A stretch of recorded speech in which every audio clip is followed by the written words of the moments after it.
Welcome to அரிஸ்காம் channel.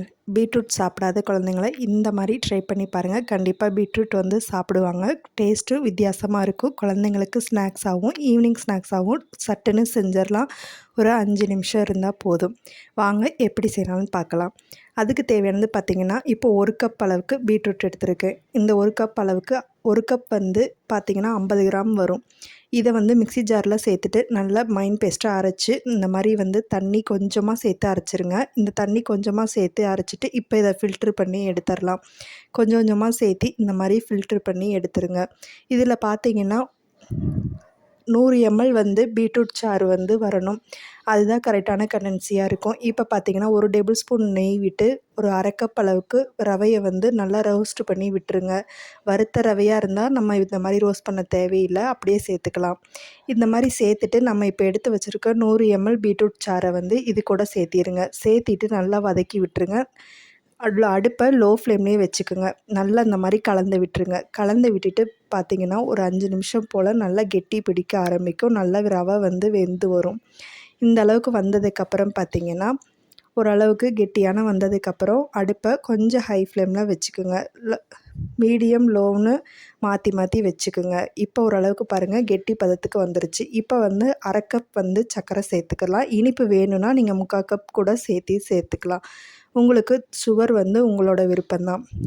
Sugar அதிகமாக சேர்த்து செய்கிறப்ப டேஸ்ட்டு வேறு லெவலில் இருக்குங்க. கண்டிப்பாக ட்ரை பண்ணி பாருங்கள். இப்போ பாருங்கள் சுகர் சேர்த்துனதுக்கப்புறம் தண்ணி விட்டு வரும். தண்ணி விட்டு வந்ததுக்கப்புறம் இந்த அளவுக்கு இஞ்சி அடி பிடிக்காமல் பாருங்கள் கடாயில் இந்த மாதிரி ஒட்டாமல் வரும். அப்போ பக்குவம் கரெக்டாக ரெடி ஆயிடுச்சு. இது கூட 1 டேபிள் ஸ்பூன் நெய் மட்டும் லாஸ்ட்டாக சேர்த்திட்டு ஒரு 5 நிமிஷம் போல் அடுப்பில் நல்லா வதக்கி விட்டுட்டு ஆஃப் பண்ணிடுங்க. அவ்வளோதாங்க. இப்போ ஒரு ட்ரேயில் நெய் தடவிட்டு அப்படியே அப்படியே மாற்றிக்கலாம். மாற்றிட்டு நல்லா டேப் பண்ணி விட்டுருங்க. எல்லா இடத்துக்கும் ஸ்ப்ரெட் ஆகிற மாதிரி நல்லா டேப் பண்ணி விட்டுட்டு ஒரு 5 நிமிஷம் போல் ஃபேன் காற்றுல விட்டுருங்க.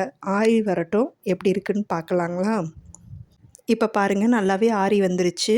இப்போ நம்ம பீஸ் போட்டு பார்க்கலாம். இப்போ பாருங்கள் இந்த ட்ரேயிலேருந்து இந்த ட்ரேக்கு இப்போ தட்டி இந்த மாதிரி 2 தடவை தட்டி விட்டுருங்க. பாருங்கள் எப்படி வந்திருக்குன்னு. ஒரு பீஸ் கூட உடையாமல் அவ்வளோ சூப்பராக வந்திருக்குங்க. பார்க்குறக்கு அல்வா மாதிரியே இருக்கும். பீஸ் போட்டு பாருங்களேன்.